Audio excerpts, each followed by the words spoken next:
지난주에 이어서 오늘도 본문이 딱 한 구절인데요.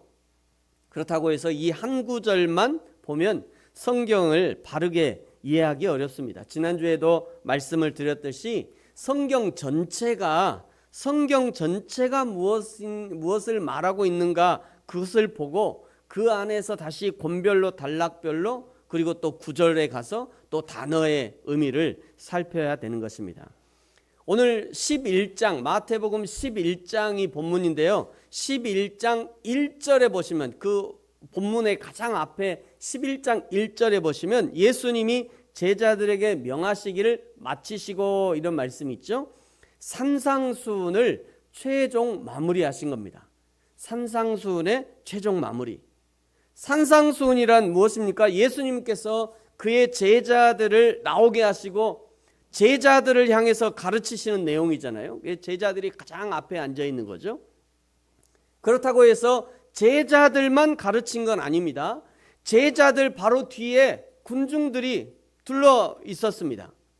그 군중들도 제자들에게 가르치는 내용을 예수님이 제자들에게 가르치시는 내용을 이 군중들도 들을 수 있었다는 거예요. 어떤 사람들은요, 제자들 어깨 너머로 이 예수님의 가르침을 받고 제자들만큼의 지혜와 신앙으로 성장하지만, 그러나 어떤 사람은 저 가르침은 제자들을 향한 가르침이니 나랑은 상관없지 라고 하면서 제자들이나 들어야 한다고 깎아내리면서 뒤돌아섰을 것입니다. 여러분, 제자들이란 어떤 사람들입니까? 마가복음 10장에 보면요, 어떻게 하면 하나님 나라에 들어갈 수 있습니까? 를 묻는 부자 청년을 가르치시면서 내 모든 소유를 팔아서 가난한 자에 주고 너는 나를 따르라 가르치시는 예수님의 모습을 본 베드로가, 그 옆에서 본 베드로가 예수님께 이렇게 묻죠. 예수님, 우리는요 모든 것을 버리고 주를 쫓았습니다. 저 부자 청년은 자기의 소유를 버리지 못해서 예수님을 떠나갔지만, 그러나 예수님, 우리 제자들은요 우리의 모든 것을 버리고 주님을 따랐어요 라고 자랑하고 있는 거예요.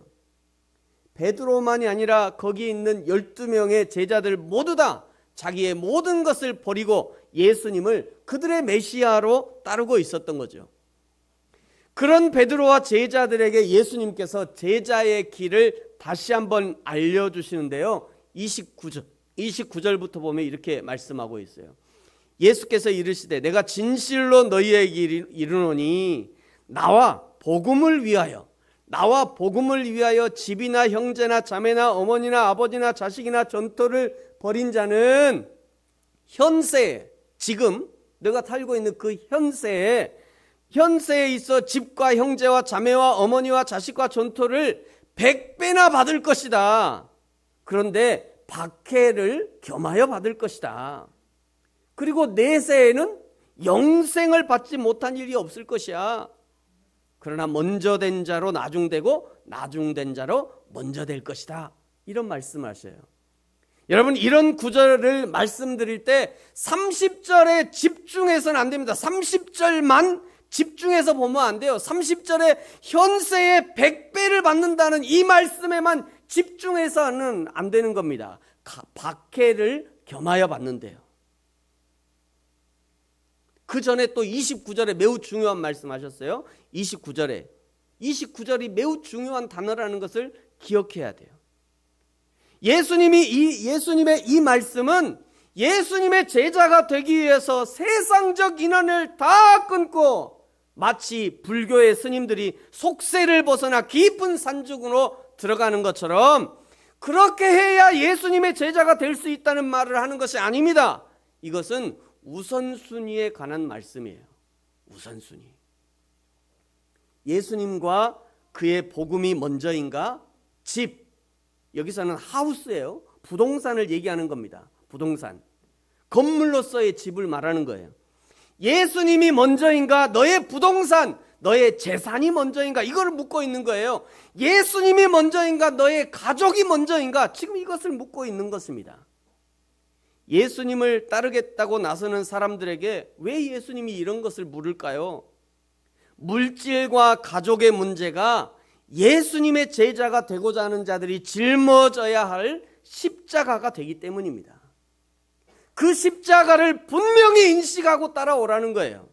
인식하지 못하면 그것을 어떻게 십자가라고 얘기할 수 있겠어요? 십자가가 자기 어깨에 있음에도 불구하고 그것을 전혀 인식하지 못한다면 그것은 더 이상 십자가라고 말하기 어려울 것입니다. 그냥 어깨를 짓누르는 짐일 뿐인 거죠. 사랑하는 성도 여러분, 저와 여러분은 어떻습니까? 오늘 여러분이 감당해야 될 십자가를 인식하고 계십니까? 예수님이 주신 십자가는 함부로 내가 원하면 취하고 원치 않으면 버려버리는 그런 종류의 것이 아닙니다. 내 인생이 나의 십자가라는 것을 인정한다면 비록 고단한 인생이라 할지라도 내 인생에 최선을 다해야 되는 거죠. 가족이 나의 십자가라고 인정한다면 눈물로 가정의 무게, 아내와 어머니의 무게, 자녀로서의 무게를 견뎌야 되는 거예요. 요즘에 다들 부부의 세계 보고 계십니까? 요즘 하도 인기가 많아고 부부의 세계. 그거 아니에요. 그거 아니에요. 그거 아니에요. 만약에 정말 그리스도인이고 내가 그리스도인이고 내가 가장이라고 한다면 가족의 무게가 얼마나 어렵습니까? 무겁습니까? 그 무겁죠. 누구든지 다 마찬가지예요. 아내도 아내의 무게가 무거운 거예요. 자녀들에게 무게 물어보세요. 시연아, 엄마 아빠의 자녀로 살기 쉬워 어려워? 어렵다잖아요. 어렵다. 얘들도 다 안다니까요. 이게 보통 일이 아닌 거예요, 여러분. 남편으로 살기, 아내로 살기, 자녀로 살기 보통 일이 아니에요. 그럼에도 불구하고 그것이 나의 십자가라고 인정한다면 견뎌내야 되는 거예요. 그 십자가를. 그것이 십자가의 의미인 거예요. 마치 골고다 언덕에서 예수님 대신 십자가를 지고 갔던 그 구레네 시몬처럼 말이죠. 끝까지 예수님과 함께 인내함으로 감당해야 되는 것이죠. 결국 예수님이 말씀하신 이 산상수훈의 핵심은 예수 그리스도를 믿는 성도들이 어떻게 삶을 살아내야 될 것인가에 대한 구체적인 대안을 교육하신 겁니다. 좀 더 심플하게 얘기하면 십자가를 어떻게 감당할 것인가, 이것을 산상수훈을 통해서 말씀하시는 거예요. 마태복음 5장부터 시작된 이 산상수훈은 7장에서 이제 정점을 이루는데요. 당신이 정말로 예수 그리스도를 따르는 사람이라면 실제 삶에서 어떤 열매를 나타내야 하는지를 알려주시는 대목이 7장 12절부터 등장합니다. 그러므로 무엇이든지 남에게 대접을 받고자 하는 대로 너희도 남을 대접하라. 이것이 율법이요 선지자다. 이것을 그리스도인의 기독교의 황금률이라고 합니다. 기독교의 황금률. 무엇이든지 내가 대접받고자 하는 대로 너희도 남을 대접하라. 이것이 율법이요 선지자다. 구약 율법을 아는 자라면, 하나님의 말씀을 따르는 자라면 어떻게 다른 사람을 대해야 되는가를 증명해야 된다는 거예요.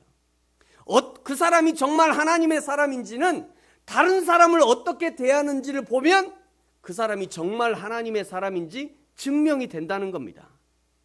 13절을 보십시오. 좁은 문으로 들어가라. 멸망으로 인도하는 문은 크고 그 길이 넓어 그리로 들어가는 자마다 많고, 생명으로 인도하는 문은 좁고 그 길이 협착하여 찾는 이가 적음이라.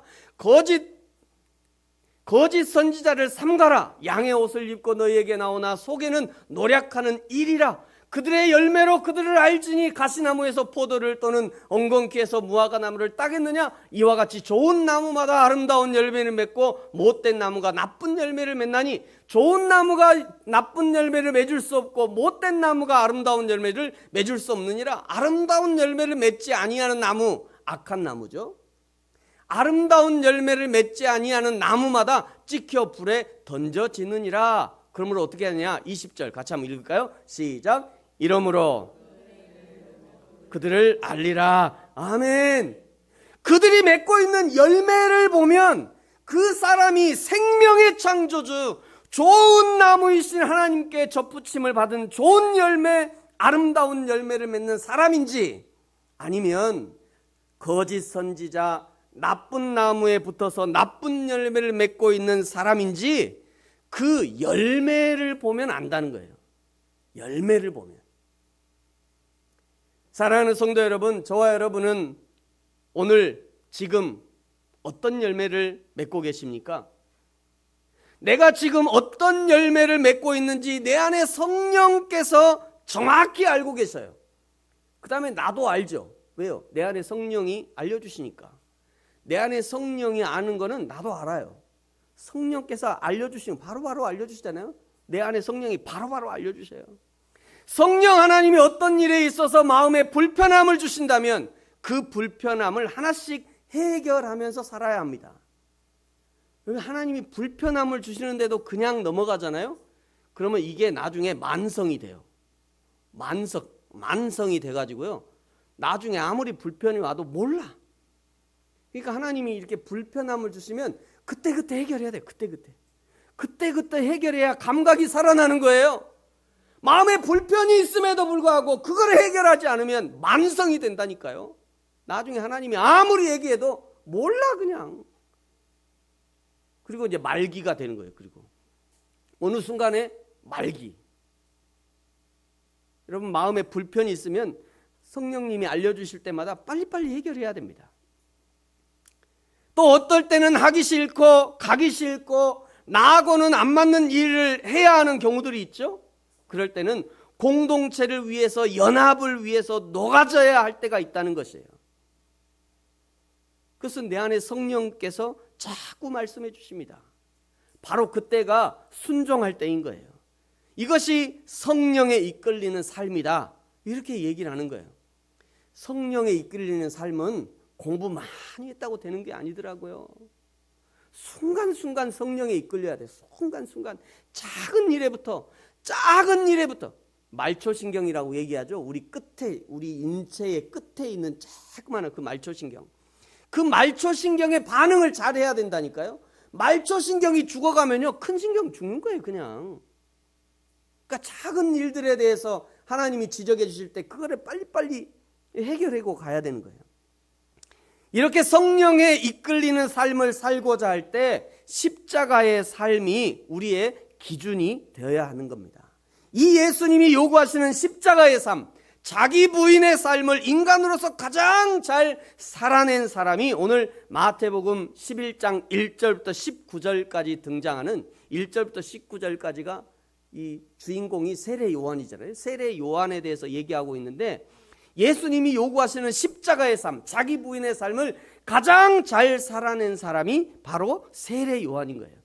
그래서 오늘 마태복음 11장 11절에 보시면요 세례 요한을 이렇게 평가하고 있어요. 같이 한번 읽어볼까요? 시작. 내가 진실로 너희에게 말하노니 여자가 낳은 자 중에 세례 요한보다 큰 이가 일어남이 없도다. 아멘. 그러면서요 그 세례 요한의 평가 뒤에 마치 숨은 그림 같은 구절을 하나 넣어두셨어요. 이렇게 말씀하셨어요. 그러나 천국에서는 극히 작은 자라도 그보다 크니라. 제가 문제 하나 낼까요? 제가 원래는 여기서 어린이 문제 하려다가 오늘 어린이 주일이 아니라서 그냥 문제 하나 내겠습니다. 어린이들이 맞춰도 좋습니다. 그냥 문제. 여러분 이 구절을 가만 살펴보면요 이 세상에서 세례 요한 같은 사람은 다시 태어날 수 있다 없다? 땡. 이 세상에 세례 요한 같은 사람은 다시 태어날 수 있다 없다? 없다. 이거 보세요. 세례 요한보다 큰 이가 일어남이 없도다 얘기하잖아요. 세례 요한 같은 사람은 다시는 태어나지 않는 거예요. 그런데 하나님의 나라 천국에서는 세례 요한보다 큰 사람이 있을 수 있다 없다? 있다. 천국에서는 극히 작은 자라도 세례 요한보다 크다고 얘기하잖아요. 비록 너희가 이 세상에서는 세례 요한보다 큰 사람이 될 수 없지만 그러나 천국에서는 얼마든지 세례 요한보다 큰 사람이 될 수 있기 때문에 이 세례 요한보다 큰 사람 되기를 사모하라는 거예요. 사모하지 말라는 거예요. 사모하라는 거예요. 큰 사람이 되고자 하는 소망을 버리지 말라는 겁니다. 당연히 하나님의 나라 천국에서 세례 요한보다 큰 사람으로 대우받고 칭찬받고 상급받을 것을 기대하라는 거예요. 이 12절이 그것을 이렇게 표현하고 있어요. 여러분 12절 같이 읽어볼까요? 시작. 세례 요한의 때부터 지금까지 천국은 침노를 당하나니 침노하는 자는 빼앗느니라. 아멘. 갑자기 또 한 가지 또 문제가 생각나는데, 여기 보면 이 12절 9절에는 천국에 침노하라는 겁니까? 하지 말라는 겁니까? 땡. 다시 한번 침노 봐보세요. 세례 요한의 때부터 지금까지 천국은 침노를 당하나니 침노하는 자는 빼앗느니라. 그러므로 너희는 침노해라 하지 말라? 해라는 거. 침노할 수 있다는 거예요. 너희가 하나님의 나라를 침노해서 하나님의 좋은 것을 사용하라. 지금 이 얘기를 하고 있는 겁니다. 그런데 어떻게 해요? 어떻게 하면 이 천국 하나님의 나라에 어떻게 하면 침노할 수 있죠? 세례 요한의 삶 속에서 그 비법이 있다는 거예요. 세례 요한의 삶 속에. 세례 요한이 어떻게 살았습니까? 십자가의 삶을 살았습니다. 자기 부인의 삶을 사는 거죠. 세례 요한 대제사장 가문에서 태어나서 앞길이 짱짱하게 보장된 삶을 살았지만, 그러나 어려서부터 이 성령에 이끌려서 광야의 길을 선택한 것이에요. 세례 요한이 말이죠. 여러분 사무엘상 2장에 보면요, 엘리의 자식들이 대제사장 엘리의 자식들이잖아요. 얘들이 자기들이 가만히 있어도 이제 아버지 상속이 돼가지고 아버지의 대제사장 물려받는 거예요. 얘들은 엘리의 제사장, 엘리의 아들들이 사무엘상 2장에 보면, 그러니까 얘들이요 얼마나 방종하게 살았던지, 그냥 이 백성들이 고기를 이제 제사 드리고 남은 고기가 있으면요, 그거 그냥 돼갖고 꼬챙이 푹 찔러갖고 걸려두면 먹는 거야. 그러면 안 되거든요. 이렇게 방종하게 살았어요. 이렇게, 그러니까 세례 요한도 가만 생각해 보면 얼마든지 배부른 삶을 살 수 있었다고요. 그러나 세례 요한은 스스로 광야의 길을 선택한 겁니다. 스스로. 이것이 예수님의 오실 길을 예비하는 가장 효과적인 방법이라는 것을 알았기 때문에 그렇게 한 거예요. 자신이 기름진 삶이 아니라 광야의 십자가의 삶, 메마른 삶, 낙타의 털옷과 석청의 삶을 살아야 백성들이 자기의 말에 귀를 기울일 것을 알았기 때문에 세례 요한은 스스로 광야로 나간 것입니다. 사랑하는 성도 여러분, 오늘 우리도 광야의 삶을 살아야 합니다. 여러분, 그것이 십자가예요. 여러분 광야의 삶을 사는 것, 그것이 곧 십자가입니다. 기름진 삶이 아니라 메마른 삶을 선택해야 됩니다. 그것이 십자가입니다. 더 높이 올라갈 수 있지만 그러나 더 낮게 내려가는 삶을 선택해야 됩니다. 그것이 십자가예요. 더 안락한 삶이 아니라 조금 더 딱딱한 삶을 선택해야 됩니다. 그것이 십자가입니다. 나를 더 알아주고 나의 이름이 더 유명해지는 그런 삶이 아니라 오히려 나의 이름은 사라지고 오직 예수 그리스도의 이름만 드러나는 삶을 선택해야 됩니다. 그것이 십자가의 삶이에요. 그러나 이 세대가 어땠습니까? 15절부터 말씀해요. 귀 있는 자는 들을지어다. 이 세대를 무엇으로 비유할까? 비유하건대 아이들이 장터에 앉아 제 동물을 불러서 이르되 우리가 너희를 향하여 피리를 불어도 너희가 춤추지 않고 우리가 슬피 울어도 너희가 가슴을 치지 아니하였다 함과 같도다. 요한이 와서 먹지도 않고 마시지도 아니하며 그들이 말하기를 귀신이 들렸다 하더라. 이 세대의 특징은 한마디로 핀트가 잘 맞지 않는 거예요. 핀트가. 카메라를 잘 아시는 분들은 핀트, 이게 초점이 잘 안 맞는 거예요. 초점이. 자꾸 나는 너를 사랑해 라고 얘기하는데 이 사람은 엉뚱한데 핀트를 맞춰요. 저 사랑해가 핀트인데 저거를 지금 얘기하고 싶은데 엉뚱한데 세 개 중에 뛰어나. 여기다 핀트를 맞춰서 자꾸 그 얘기를 해. 아니 그게 아니라 나 사랑한다니까 그 얘기를 했는데 또 엉뚱하게 또 이스라엘 사람들 여기다 핀트를 맞춰. 핀트가 안 맞아. 이 시대 사람들이 그렇다는 거예요. 왜 아이들이 장터에서 피리를 불까요? 하나님을 찬양하자고 피리를 부는 거잖아요. 그러나 춤추지 않습니다. 그런 피리 소리로 춤추고 싶지 않대요. 춤추는 피리는 그런 피리가 아니래요. 그러면서 춤추지 않아요. 또 어떨 때는 하나님을 향해서 회개의 눈물을 흘리자고 하는데도 회개는 그렇게 하는 게 아니래. 회개는 그렇게 하면 안 된대. 회개도 A, B, C, D가 있다네요. 순서가 있어서 이렇게 해야지. 회개는 그렇게 하는 게 아니다. 이러면서 눈물을 흘리지 않습니다. 세례 요한이 구약의 메시지를 깨닫고 먹지도 않고 마시지도 않고 금식하고 광야에 살면서 주님의 날이 가까이 왔다고 주님의 오실 길을 예비하라고 선포했지만 당시에 대부분의 사람들은 이스라엘의 메시아는 그런 식으로 그런 모습으로 오지 않아. 이스라엘의 메시아는 세례 요한 당신처럼 오지 않아. 당신의 경고는 틀렸어. 이러면서 세례 요한을 받아들이지 않았어요. 이스라엘 사람들이 생각하는 메시아는 정치적인 메시아요, 부흥의 메시아요, 독립시키는 메시아요, 이스라엘을 세계 중에서 뛰어나게 하는 메시아일 것이라고 생각을 하고 있었던 거죠. 예수를 믿으면 병에서 치유함을 받고요, 예수를 믿으면 좋은 대학 가야 되고요, 예수를 믿으면 기적이 일어나야 되고, 예수를 믿으면 죽은 자가 살아나야 되고 그래야 되는데, 세례 요한처럼 벌꿀이나 먹고 앉아있고 말이죠, 낙타 토롯이나 입고 앉아있고 궁상맞게 저렇게 하나님의 메시지를 선포하면 그것이 무슨 영향력이 있겠냐고, 어떻게 메시아가 저렇게 올 수 있냐고, 아니라고 말이야. 이렇게 얘기한 겁니다. 여러분, 예수님도 마찬가지입니다. 예수님도 세례 요한이 오리라 했던 그 메시아, 요단강 세례식에서 많은 사람들이 보았을 것입니다. 세례를 받으시는 성자 예수님 위에 하늘에서 성부 하나님이 이는 내 사랑하는 아들이라 말씀하셨고, 성령이 비둘기 형상으로 내려오셨던 그 광경을 많은 사람들이 알고 있었고 보았었고, 또 어떤 사람들은 세례 요한을 통해서 전해 들었을 것입니다. 그럼에도 불구하고 그 예수님이 12제자와 함께 다니시면서 함께 먹고 포도주를 마시자 먹기를 탐하는 자, 이 사람 아주 먹기를 탐하는 자다.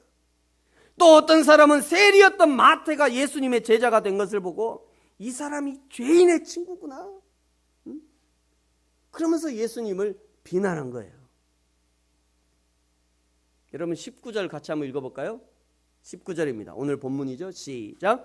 인자는 와서 먹고 마시매 말하기를 보라, 먹기를 탐하고 포도주를 즐기는 사람이요 세리와 죄인의 친구로다 하니 지혜는 그 행한 일로 인하여 옳다함을 얻느니라. 아멘.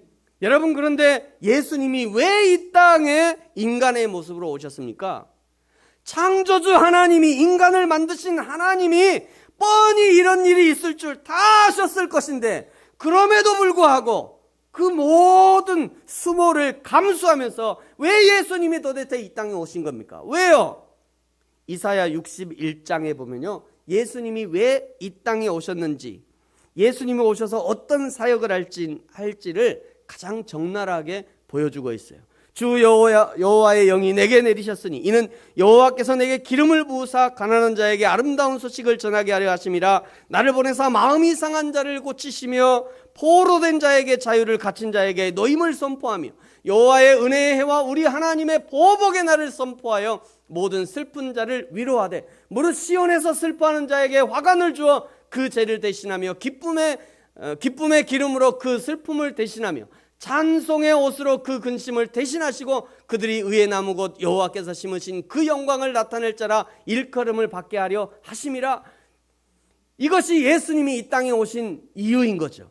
먼저 가난한 자를 위해서 오셨습니다. 물질이 없어 가난한 사람, 심령이 가난한 자를 위해서 오신 거예요. 이 가난한 자에게 아름다운 소식을 전하는 것이 예수님의 사명인 것이죠. 물질이 없는 자에게는 물질을 초월하는 믿음을 주셨고, 마음이 가난한 자에게는 마음의 부요를 선물하신 겁니다. 두 번째, 마음이 상한 자를 고치시고 포로된 자에게 자유를 주셨고 갇힌 자에게 노임을 주셨습니다. 이 예수님의 자유정신으로 미국의 노예 해방 운동이 일어났고요, 세계의 사회 해방 운동의 단초가 되었습니다. 뿐만 아니라 여호와의 은혜의 해, 구원의 날을 선포하고 그리고 여호와의 보복의 날을 선포하려고 예수님이 오신 것입니다. 구원의 날이란 이미 저와 여러분이 경험하고 있어요. 우리가 지금 구원의 은혜를 누리고 있잖아요. 저와 여러분이 살아가는 것, 지금 오늘이 구원의 날인 거예요. 뿐만 아니라 앞으로 우리는 곧 보게 될 거예요. 여호와 하나님이 7번째 나팔과 함께 믿는 자들을 하나님의 신부로 불러올리시고 7 대접의 심판으로 세상을 끝장내실 심판하시는 것을 우리가 곧 보게 될 거예요. 그때까지 살아있으면 육의 눈으로도 우리가 보게 될 것이고요, 우리가 그때 이미 죽어 있으면 영의 눈으로 그 날들을 보게 될 것이에요. 구약 이사야에서 예언했던 이 성자 하나님에 대한 사명을 신약에 태어난 예수님은 단 한순간도 잊지 않으셨습니다. 그래서 물질에 갇힌 세리의 친구가 되셨고요, 가난하여 죄인으로, 가난 때문에 죄인으로 살고 때로는 부한 것 때문에 죄인으로 살 수밖에 없는 사람들의 친구가 되어주셨던 것이죠. 친구가 되어야 드디어 구원을 선물할 수 있기 때문입니다. 2000년 전 갈릴리 동네에서 예수님이 세리와 죄인의 친구가 되어주었다면 2000년이 지난 지금은 저와 여러분, 예수 그리스도를 구주로 믿고 성령의 인도하심에 순종할 준비가 된 성도들이 세리와 죄인의 친구가 되어주어야 하는 것입니다. 세리와 죄인의 친구가 되기 위해서 여러분 스스로가 세리와 죄인이 될 필요는 없습니다. 그저 세리와 죄인의 친구가 되어주십시오. 한 사람의 인간과 인간으로 만나야 친구가 될 수 있는 것입니다. 인격과 인격이 만나야 드디어 친구가 될 수 있는 것이에요. 때로는 격이 없이 형식을 파괴하고 만나야 친구가 될 수 있습니다. 내가 먼저 마음을 열고 다가가야 드디어 친구가 될 수 있는 거죠. 그래서 예수님이 바로 그 모본을 우리에게 보여주신 것입니다. 참 하나님이셨지만, 그러나 하나님의 모든 권위를 버리시고 하나님의 보좌를 버리시고 낮고 낮은 인간이 되셔서 우리와 같이 되신 겁니다. 예루살렘 왕의 궁전이 아니라 동물의 마구간을 선택하셨고 왕비의 태가 아니라 평범한 마리아의 태를 선택하신 겁니다. 그렇다고 아무런 준비 없이 막무가내로 만나기만 해서는 되는 것이 아니죠. 항상 준비해야 될 것이 있다고 말씀하셔요. 우리 같이 베드로전서 3장 15절 같이 읽겠습니다. 시작. 너희 마음에 그리스도를 주로 삼아 거룩하게 하고 너희 속에 있는 소망에 관한 이유를 묻는 자에게는 대답할 것을 항상 준비하되 온유와 두려움으로 하고. 아멘. 소망의 이유를 묻는 자에게 대답할 것을 준비하라고 하십니다. 당신은 물질이 없어 가난하고 마음이 가난한데도 불구하고 왜 그렇게 기쁨으로 소망으로 사느냐고 묻거든 예수 그리스도를 믿는 믿음과 천국 소망이 나를 살게 한다고 대답해 주라는 거예요. 당신은 물질에 갇혀있고 관계에 갇혀있고 앞뒤 좌우 온통 다 막혀있는 답답한 상황인데도 불구하고 어떻게 그렇게 소망으로 사느냐고 우리에게 누군가 묻거든 예수 그리스도를 믿는 믿음과 천국 소망이 나를 기쁨과 소망으로 살게 한다고 대답해 주라는 거예요. 뿐만 아니라 더 구체적으로 묻거든 더 구체적인 대답도 준비해야 됩니다. 그것이 복음적 대답일 것이고 그것이 성경적 대답일 것이에요. 그래서 성경도 읽어야 되고 성경 공부도 해야 되는 거예요. 모르면 대답이 안 되잖아요. 모르면. 사랑하는 성도 여러분, 오늘 세리와 죄인의 친구가 되어서 세리와 죄인 같았던 저와 여러분을 구원으로 인도하셨던 예수님이 이제는 저와 여러분에게 이 사명을 허락하셔서 아직도 여전히 세리와 죄인의 자리에서 헤매는 많은 사람들을 구원으로 인도하시기를 원하고 계십니다. 세리와 죄인이 죄인의 친구가 되어 주십시오. 세리와 죄인이 항상 교회 밖에만 있는 것이 아니더라고요. 교회 안에도 여전히 세리와 죄인의 자리에서 고통스러워하는 성도의 친구가 되어 주어야 하는 것입니다. 이것이 참 그리스도인의 사명이라고 할 수 있는 것이죠. 사랑하는 성도 여러분, 저와 여러분이 예수님께서 위임하신 이 세리와 죄인의 친구가 되어주는 이 사명을 교회와 가정과 직장과 삶의 현장에서 부지런히 기쁨으로 감당하는 저와 여러분이 되어지기를, 그리하여 많은 사람들을 그리스도의 구원으로 인도하는 저와 여러분이 되어지기를 예수님의 이름으로 축복합니다. 기도하겠습니다.